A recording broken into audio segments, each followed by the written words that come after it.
if we're really being honest, we're just drinking flavored water. Now, it's flavored water that tastes really, really good, but in a normal cup of drip coffee, your water makes up 98% of your beverage.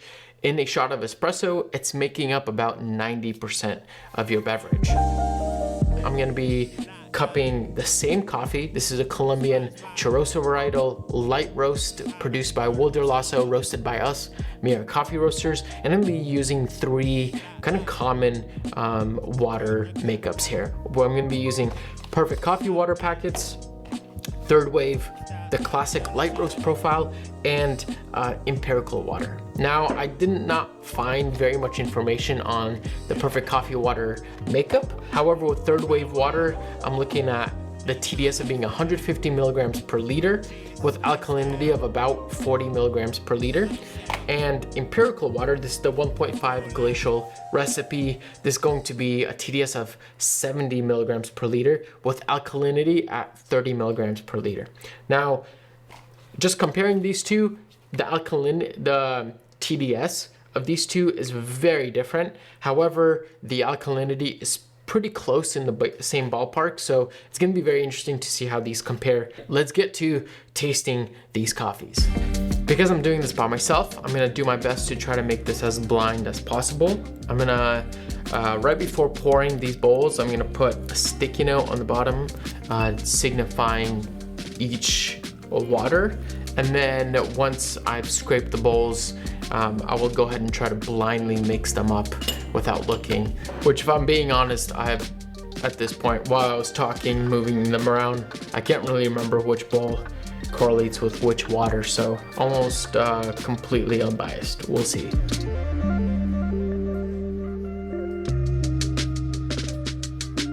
Let's begin with this first one right here. Like, these two bowls are similar. This bowl actually stands out, which makes me think that this is the Perfect Coffee water. And these two is the Empirical Water and the Third Wave water.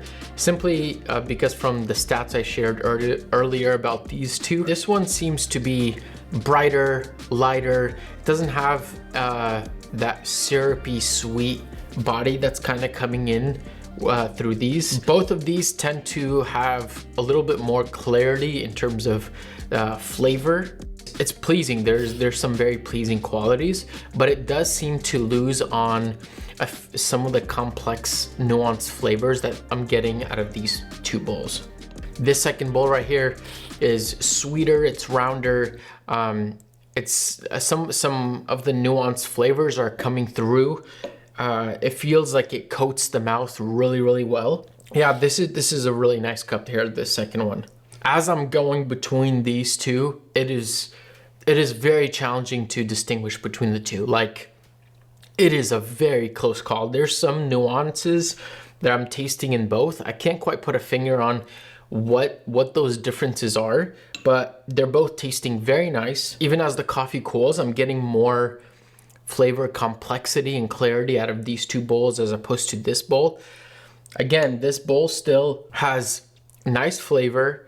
It's lighter on the palate. It's a little juicier, but it's not, I wouldn't necessarily say that it's bad or worse. It's just a different flavor experience. And some folks might actually prefer this bowl over these two. I'm kind of torn. I could see I can acknowledge both and see the good in both. However, I would probably lean towards these two bowls right here. Now let's do the cupping bowl reveal. What do we have here on the far left? On the far left, we have Perfect Coffee water. In the middle, you have Third Wave water.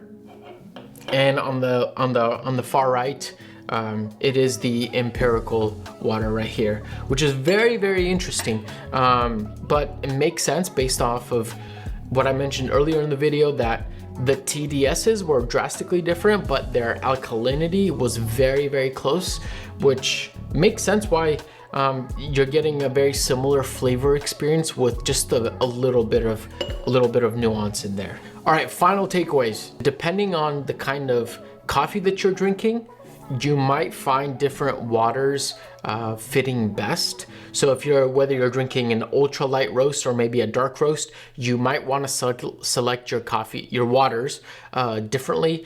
Also, depending on what you want to experience in the cup. So this is a very easy way for you to change the experience and the taste of your coffees simply by adjusting the water that you're using. Now, as of right now, the simplest way of changing your water is using these coffee packets. One last thing to think about is depending on the kind of grinder you're using, especially if you're in the cheaper grinders, you may want to select your water differently based on that too. Especially if you want a little more acidity or a little less acidity, those things all play a pretty big factor here. So hopefully this was informative, interesting for you to watch. That's it for this video, but remember, as we always say, reflect what's good.